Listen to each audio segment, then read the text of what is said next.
You can see on your screens that we are going to draw an ambulance from the 2020 numbers as shown here. Just pause the video and follow the steps as shown here. This is so easy and you will remember it forever. This one is so easy. You can fill it with any of your favorite color, as we can say that ambulance is white and black in color, so prefer the white and black one.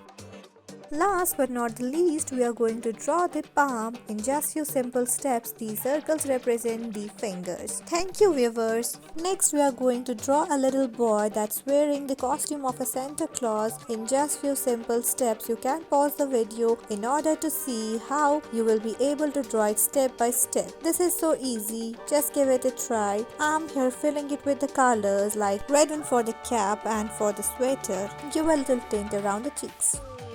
In the same way, I am going to draw a girl that's also having a cap on her head, and I'm writing the initial she on its cap. It's just similar to the previous one, but here we are drawing the long hair to depict its girl.